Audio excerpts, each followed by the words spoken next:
Thank you. Thank you. Last talk of the day. Yay, you made it. I made it. Yay. I'm literally the only thing that's keeping you from drinking beer, so bear with me. In fact, I'm here with some friends from work. They're right there. Yay. And we seized the opportunity since we're here in Budapest and it's a pretty cool place. We kind of threw our friend a small bachelor party on Tuesday. That was pretty fun.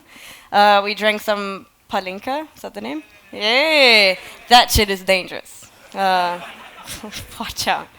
Uh, yeah, I mean, we basically just ended up at this bar, and next thing I know, I'm like upstairs in the bar, and some creepy dude starts like chatting me up, and then he just fucking asked me for my email.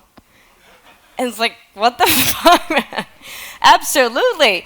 Isa sexy server at hotmail.com. So obviously I gave him a fake email. I thought about giving him like some Yahoo email, but I thought that that was not going to be believable enough. Um, our friend is already married, by the way. This is what happens when you delay projects in your real life. Yeah, so I'm going to talk about failures, which is something that I think it's really interesting for us to start making peace with and just creating a more natural relationship with, since in our industry, we really like to have these heroes and cultivate these success stories, or how we shipped this amazing project and how did we get our team to be the best team in the world. But you only got there basically by screwing up a lot. And this is what I'm going to talk about. So, what is your worst fear? I mean, the one that really keeps you up at night.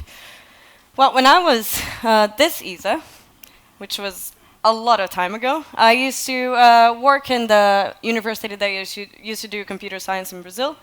And it was basically like the integrated system of all the university. And that meant like the same system to track like students being enrolled in subjects, or like the professors and which classes they were giving, and even the employees, because there was a lot of like research projects and people needed to like control money flow. So it was a pretty big system. We catered for more than 67,000 students and around 15,000 employees, so it was pretty huge. And basically, it was pretty cool because, like, while we were students, we just had the opportunity of touching basically everything on that stack, and that is like front end, back end, database, DevOps. So it was really cool. And there was this one day that I was taking a look at all the tables. Like our database wasn't pretty fast, so I just remembered that we had a table for employees, and usually we added the employees before they actually started at their job, just to keep their records there and make sure that everything was okay for when they started. And we usually registered those employees with the salary equals to 0, and then we would update. But the thing is that some of these employees never actually made it in for some reason.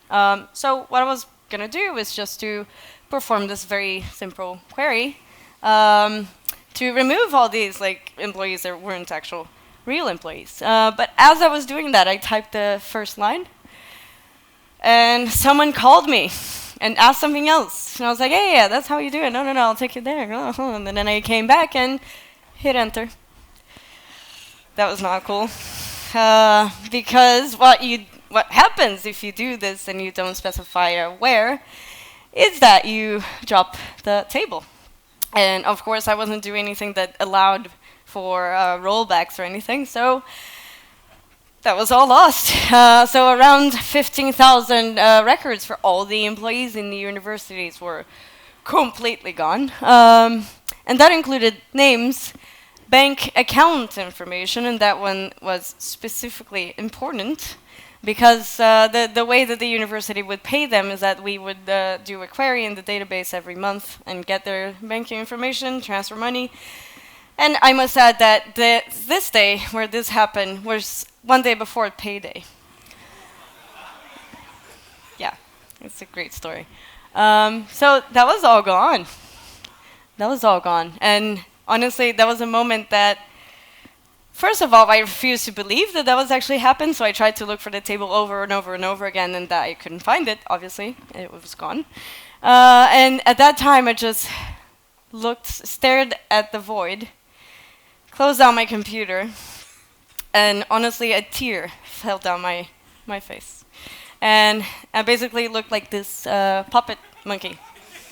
So that was tough. That was tough. But that wasn't Dune. That wasn't the end of me. That wasn't the end of my career. It certainly felt so at the time. But that made me into who I am today. That made me into the developer and the professional that I am today. And I'm really thankful that that happened. It taught me so much.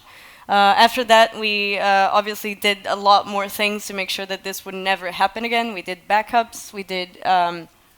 Well, we couldn't like drop anything because we did the sort of transition through that made you like allowed you to roll back operations.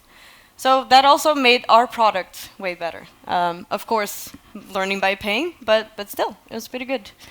And if you take a look at these three gentlemen, they do share one thing in common, which is the fact that they all have failed horribly in their lives. And probably that also made them into who they are. So that's pretty cool. I'm going to talk about their stories in the following slides, so bear with me. I am Isa. You can call me, it's Isabella, but please call me Isa. I'm a Mozilla Tech speaker, and as Paul said, I work at iZettle in Stockholm, originally from Brazil, and I love karaoke. And one really cool fact that I found out about myself last week is that I'm the lost twin of the Imposter Brew meme guy. That was pretty cool. It was actually pretty funny because that picture was the thumbnail of a pretty cool video of an interview that I did with Mayuko a while ago. And it was really interesting because as we took this picture, I didn't actually see it. I just asked, like, hey, how's the picture? She's great. The picture came out great. I was like, awesome. So yeah, this is what happens when you ask your friend if the picture is great. Your friend is great, you're not. But that's it. This picture is going to be immortalized in the internet from now on. But you should totally watch the interview. It's awesome. Okay, so why do we fear failing? Why is it so hard and so crippling, scarily, insanely threatening to fail? I gave it some thought a while ago, like why is it so daunting? And my conclusion is that basically we're just afraid of shame. We don't want people to discover that in fact we're not as good as we strike us to be, and that is not really nice, right? Because shame is a toxic emotion. It's not like you're like afraid or you're concerned about what you did, which would be guilt, or you're not concerned about your intentions, which would be like I don't know, regrets.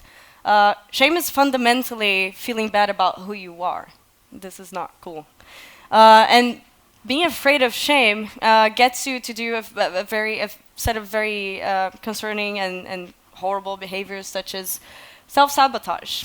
Who here has never procrastinated to do something that you're really not sure if you can do it, or perhaps like took insanely long to make a task that would be simple otherwise if you just take a stab at it, or even just refusing to try something because you think you're gonna fail. News for you, this is self-sabotage. Like, I've done this time and time again, and I still do. And it is really hard because it basically keeps you from really being good at something or learning something or not being afraid to try new things. And also, another way that this manifests itself is a thing that I think we're all very familiar, called imposter syndrome. I think everybody here has felt at least once in their lives that, holy shit, look at all these people in conferences. They're so much better than I am. Look at all these things that I don't know, that I have to learn. And this seems like really scary. It seems like you don't deserve to be where you are. And that's another manifestation of what shame and those emotions feel like. But it is very, very concerning, because if you do feel this way, if you do feel like you don't belong there, or that you can never learn or be as good as other people, then you're never going to learn anything in the first place. Because if you're too afraid of actually trying something and failing, well, you're not going to learn, because the main way that we learn things is by doing, is by practice. Actually, there's a pretty cool paper about the psychology of learning that says that, well, basically 80% of learning is just doing by practice, 20% is like the actual lectures. But fundamentally, you just learn something by trying it, and you're probably gonna fail. I'm sorry. If you don't know something and something is like completely new to you, then odds are you're not gonna be great at first, or you're gonna fail at something. So that's really a shame that we don't have these kind of things. Well, you're also not gonna evolve. You're not gonna grow, because if you're stagnating at a place and you're kind of like afraid to take the extra step because, fuck, what if I'm not good? What if I can never get there? What if I try and I fail in front of everyone? And what are people gonna say? Well, then you're not gonna grow. I'm sorry. It's just not gonna happen. Most importantly, and I think it's a very contradictory thing since it's such a buzzword in companies and tech conferences nowadays, you have no innovation, which is something that, well, we know that every company nowadays has this innovation team and blah, blah, blah. We do machine learning shit. Well, the way that you learn machine learning is by trying and failing. And honestly, I can say by experience, because I do machine learning myself because I think it's super cool and interesting. And it is a really, really frustrating thing to learn, because there's so many things that you don't get straight out of the box, because it is a very like academic and theory heavy thing. So it is very taxing, and if you're afraid of like maybe not making it or not understanding machine learning, well, you're not gonna know machine learning. So these are pretty important 3 things that we will be missing out if we are just too afraid to fail. And which was failure was one of the things that happened to Bill Gates. I'm not sure if you guys know, but before Microsoft, he had another company called Trafo Data, if I'm not mistaken. The whole gist of the company is that they would like collect traffic data from local authorities to try and predict how the traffic was going to be. That was like especially important for trucks and freights things and shipments, and that was a pretty cool idea. But it turns out it didn't really work. There's actually this thing at a computer museum or something, and I found the text in this little plaque here pretty interesting.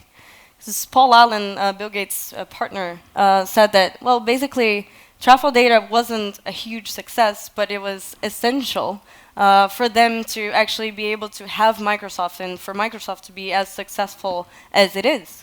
It wouldn't have happened if they hadn't failed first at something else and tried something again. They really learned from it. So that's how Microsoft was built.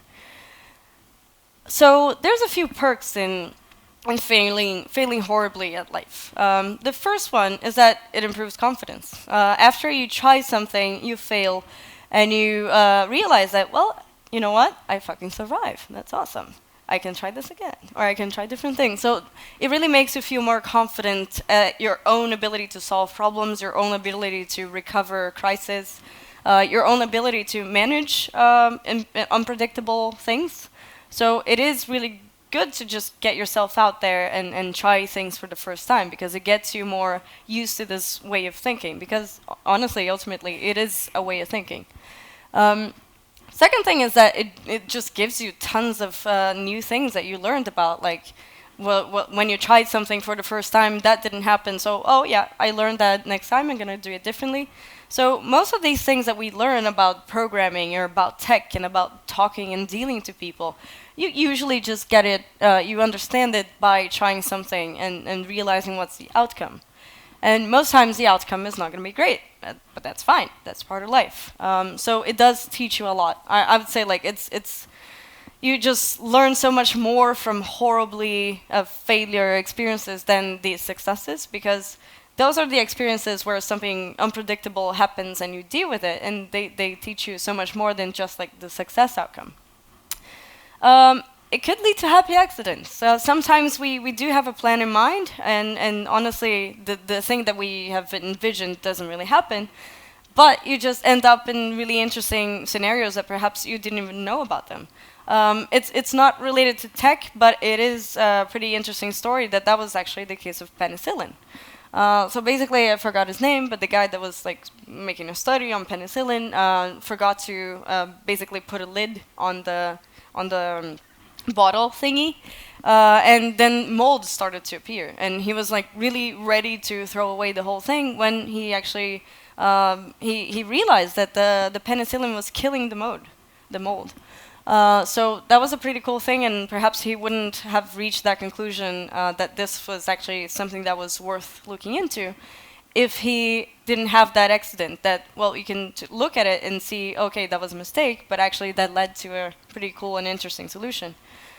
And the last one is that, like, for the future events and for the future opportunities, you're going to be able to recover so much faster from mistakes, because I think it's really unrealistic to try and set a goal to yourself of like, oh, you know what, I'm going to try that, I'm going to be perfect.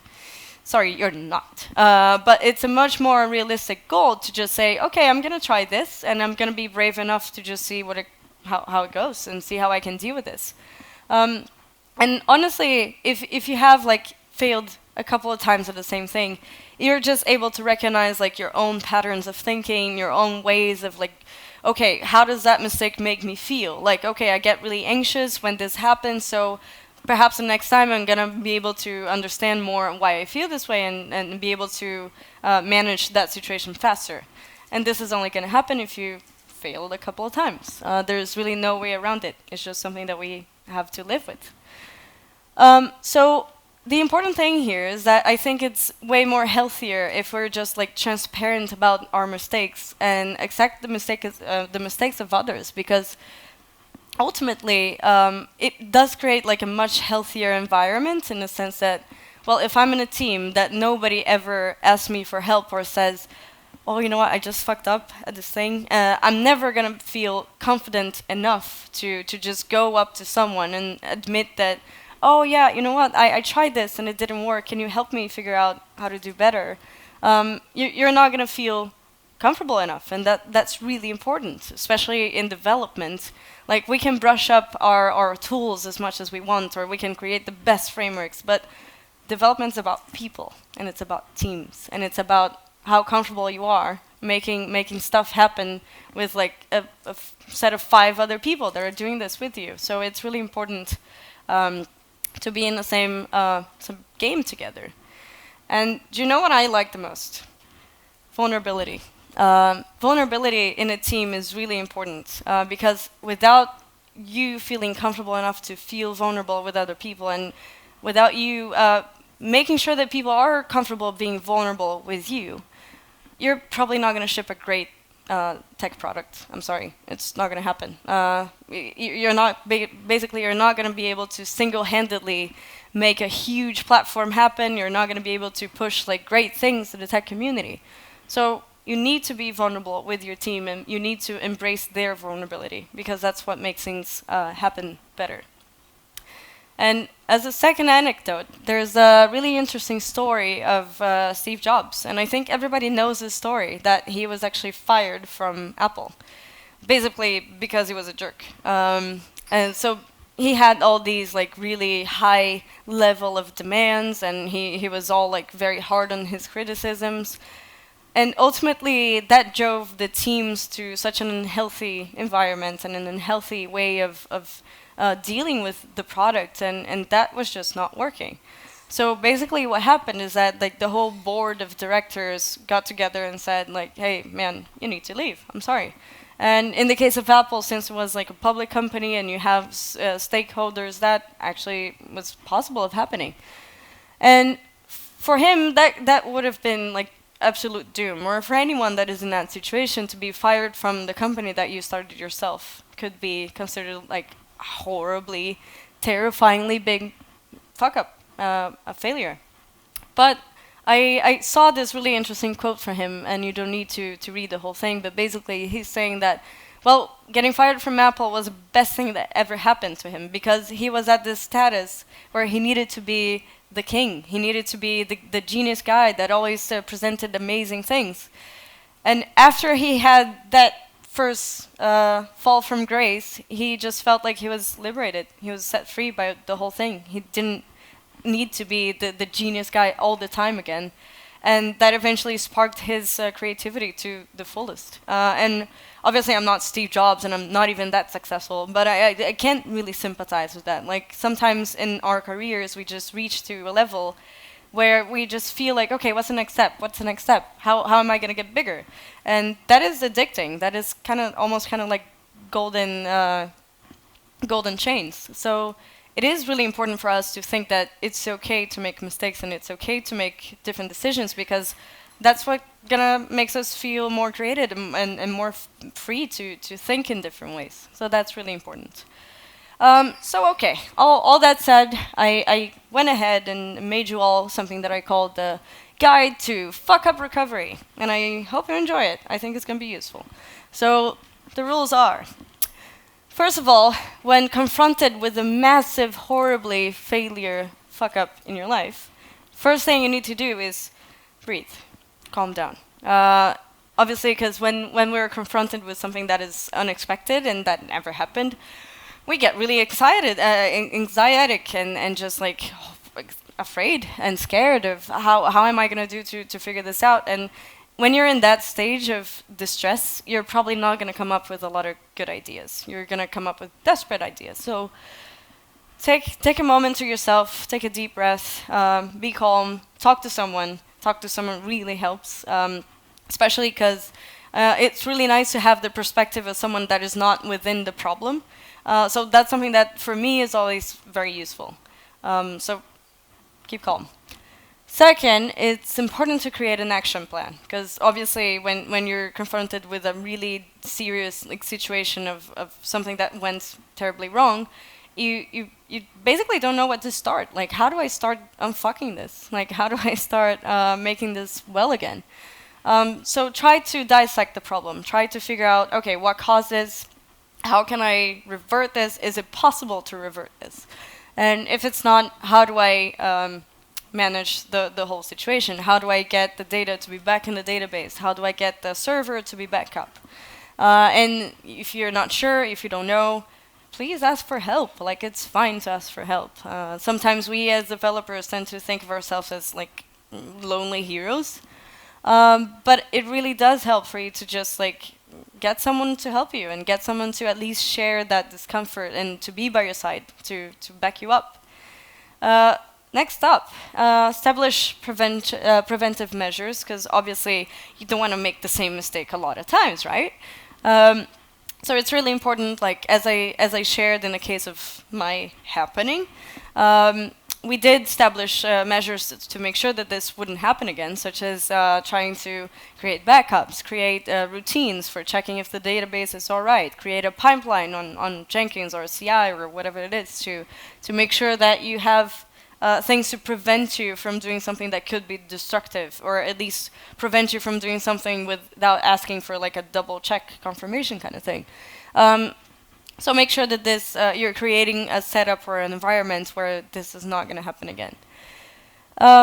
It's important to revisit goals, because we're talking about accidents here, but sometimes a failure is not going to be an accident. A failure is something that you have conviction of something that you really thought it was going to work and it didn't. So it's important to revisit the goals that you have to yourself and make sure, okay, like, do they still make sense, or should I change something here? What did I learn with this episode that I could possibly like apply to different episodes? And that's really important, because you don't want to insist on a plan that, well, it's like fated to fail. So it's really important that you just sit down, reanalyze the whole thing, basically regroup, and finally repeat the cycle. Because this is going to happen again. I mean, if you fail today, it's very likely that you're going to make some mistakes in the future. Nobody's shielded from anything. So be okay with this. Make peace with the fact that you're going to make mistakes and that other people are going to make mistakes, and that's okay. It is really important for, especially we're talking about like a product company, if you have like a really long relationship with the thing that you're building, you're going to have a lot of convictions that are going to be proven to be wrong. And it's really like nice to make peace with this whole cycle and to understand, okay, things can go outside of what is expected, and that's fine. We don't need to marry an idea, because it's another thing that I get a little bit not pissed off, but like annoyed sometimes, is how we just like have an idea of something that would work, and we try to make it work, regardless of how many signs or how many signals we're getting of the fact that, well, perhaps this is not the way. Perhaps we have to figure out another solution. So like, don't be married to ideas. It's okay if they're not the absolute truth. You can always like think of something else. And for the next story here in the three gentlemen, this is Thomas Edison, and he was the guy that invented lamps, electricity, and light bulbs. And before inventing the perfect one, the one that got to the market, he failed not once, not twice, but 10,000 times. 10 fucking thousand times. And that was the whole cycle that took him like all the way from like not knowing how this would be commercially viable, because like you're not going to be able to sell something if you're selling it for like too much money.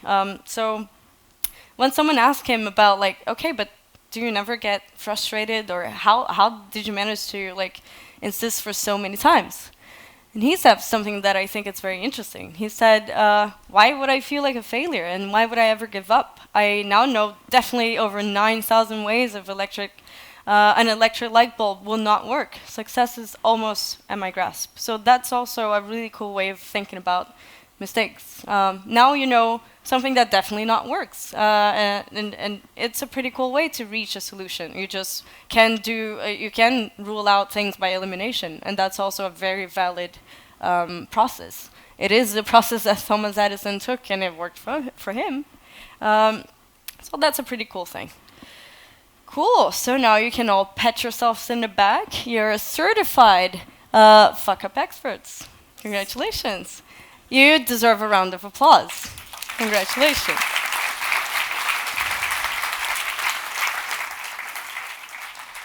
But my key message here is that we all need to like celebrate our failures as much as our successes, as much as our conquests, because they're equally important for our lives as much as like all the things that we do right.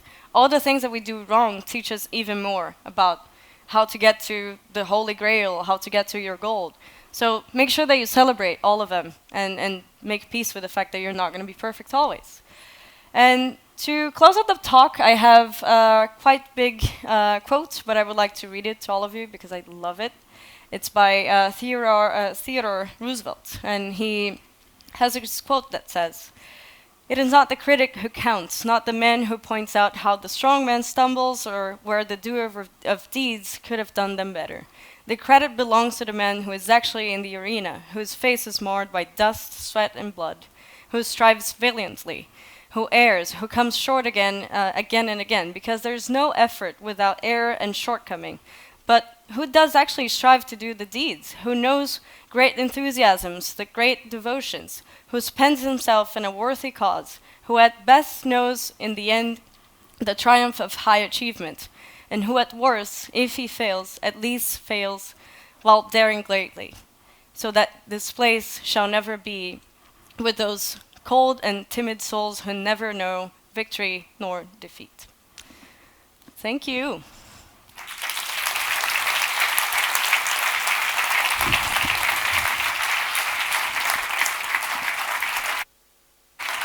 If you want to share your fuck-up story, I would be more than happy to listen to it.